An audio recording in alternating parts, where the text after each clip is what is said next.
Okay, welcome, Hannah. I'm excited to just chat with you a little bit about your background and what kind of got you excited to be working in the sector. So can you start just telling us where you grew up and a little bit about your background? Yeah, so I grew up in a small little farming town just like under an hour south of Ottawa. And I kind of learned I always loved going outside, and because it was farming, we were always outside doing walking, biking, hiking trails, that sort of idea. I think where my inspiration originally started was that every year my great-grandmother lives up in Quebec, and we go visit her every year, and she lived on the side of a mountain. So we would go up in the hiking trails there and we'd get lost, and then there was also the Tomophobia River where we'd walk down, and depending on the water levels and whatnot, we would go in. I loved collecting river stones and going in the middle of the river. So that was always a big thing for me, and it had, I think, a really large impact of just my appreciation for nature and being able to be in the middle of nowhere. Once a year we would go for a long weekend in May. And every year the mountain was actually getting mined. So they were mining it for granite. There's a big granite factory nearby. So then every year the trails got less and less, and we weren't able to go, to a point by the time I hit middle school, there was no mountain left. Wow. So I just found it was devastating looking at it. There was so much deforestation, and everything was mined away. So that just kind of spurred I want to do something about it, and I really started getting into that in middle school and high school. I was joining Envirothon and different green teams to do environmental initiatives in my farming town at home. It really hits home when you see it right in front of you, right? Yeah. So, and what were the issues in your farming town? Were there other environmental things that people were raising awareness about? I just found there wasn't a lot of awareness in general. We have, the town was around a factory. It was built around a cheese factory. So there's always, there's a big lagoon that smells, makes the whole town smell horrible. And there's always been issues with it. And I just found there was also an older community and a young community. And the older community, they're in their ways and they might not recycle as much, or there just wasn't a lot out there that you could tell, at least in the forefront. So that was I wanted to be able to push that more in the school and make that more, composting being more of a regular thing, especially since everyone's farmers, really. So there's that agricultural aspect to the town. Okay, and then after high school, what did you study? Yeah, so I originally went for chemistry. So by the time I loved chemistry, it was my passion of learning and doing something with my chemistry knowledge. I didn't really know what in chemistry I wanted to do. So I went for a chemistry major at Carleton University. And within 3 weeks, I changed my major completely. I took an elective that was called Earth Sciences, which is the study of geology. And I loved it so much. The teachers and the professors were so passionate about it, and I always had a thing for rocks. I collected rocks all the time. I had this huge collection at home that takes over my apartment.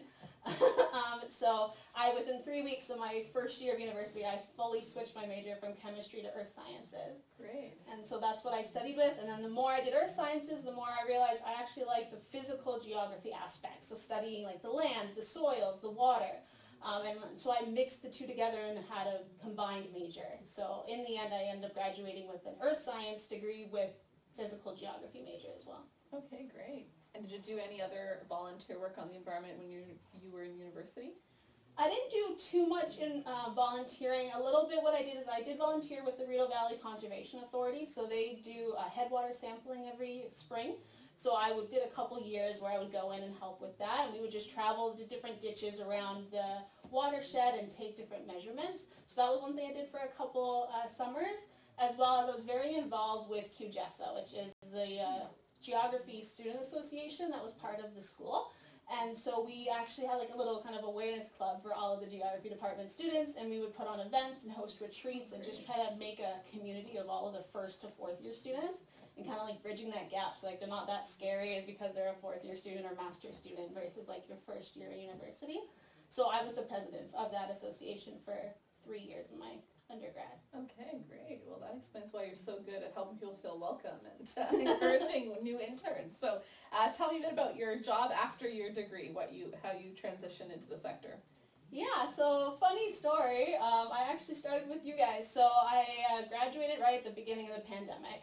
So I graduated June of 2020, and I really wasn't sure what I was going to do. And on my school board, they actually had a job posting for greening sacred spaces for a digital analyst. And part of my degree that I really liked as an elective was geomatics, which is digital mapping. And they always said it's a really good field to get into because you can use it in all sorts of different jobs. So I saw it, I thought it's really cool. I talked about the environment. I also have a religious background myself, and so they deal with faith communities that help greening. So I thought it was a really kind of neat overlap of my personal beliefs and then as well as the fact that it's environment. So I applied and I was able to get that position as an intern. So I started as an intern of August of 2020. And I just kind of stuck with it. I fell in love with the nonprofit sector and the people I worked with and just kind of stayed on, and I was able to come up to being the operations manager for Eco-Internships and the Capacity Building Institute. Yeah, so you did this really cool mapping project where you mapped all the faith communities that were taking action on the environment, and that was a great use of your geomatics skills. Yeah, this is why you're the mapping expert and I'm not. But how can we then look at how you'll bring that mapping expertise to the other groups you're working with now, so with Eco-Internships and with the Capacity Building Institute? Yeah, so my plan is that we want to have a visual kind of everything, of our network, of the work that everyone's doing. So we kind of want to start with just mapping locations of where are these organizations, and then we can highlight the different projects they're doing. And it can be an interactive map, so anyone can then go on, they can either search up an organization if they know a name, or maybe if they want to know what's going on in their community. They can then search up like Ottawa and then see all the different organizations, and then they can click on, let's say, that point, and they'll bring it to a website, or it can give them an easy kind of platform to figure out what's actually going on in the environmental sector across Canada. So, and especially for groups like the Capacity Building Institute, really trying to map out and sort of see who the players are, what they're working on, that can be really beneficial to share across the country. Exactly. So in terms of the Capacity Building Institute, we can highlight which organizations have participated in the training programs and how that's helped them, and we can put in quotes and photos so that it's not just data in Excel that no one really wants to look at. It just kind of showcases what we're doing as organizations and also what other organizations are doing as well. That's great. And then tell me a bit more about Eco-Internships and what you do there. Yeah, so Eco-Internships is part of Sustainable Capacity Solutions, the 5 social enterprises that really help with capacity building in the environmental sector across Canada. And Eco-Internships helps specifically kind of with the HR component to it. So we're helping out with that if you wanted to find an intern or if you just need some extra staffing support. Because it can be really confusing to navigate the wage subsidies. It's still confusing for us. It's still confusing. I still get confused all the time. But like, there's just, everyone's a little different. Different funders have different expectations, and so we kind of just help navigate that. And we can help you with like filling out reports based on our experiences on like what makes sense, what we usually kind of do. We also help support the interns. So once they are in the position, they are hired, then we make sure that they have mentors, that their supervisors are checking in with them, and just try to give them the best experience that they can as they're just being introduced into the nonprofit sector themselves. So just like you, your first job coming out of university was to work for a nonprofit, and similarly with Eco-Internships, they're helping other young people get their first job and helps figure out what they want to do when it comes to the sector. Exactly. Yeah. And do you find there's a lot of interest, a lot of enthusiasm for these hands-on jobs in the environmental world? I believe so, and I find doing many interviews, especially the past couple of years, of these new graduates, they are really excited and they want to do something with their degree that relates to it. They want to get into the environmental sector, but really not sure where to start. And like with our program, that if they're not familiar with the nonprofit sector in general, this gives them a good, well-rounded idea of how it works, how things kind of run, at least for small shops in the area. And it just gives them that stepping stone and that starting point of, is this even what I want to do? Do I want to go to government job versus nonprofit at the end? So it just gives them that orientation, because when you do first get to university, especially when I did, like you didn't really know where to start. You're like, I got this degree, I want to do something with it, but I have no idea where to start.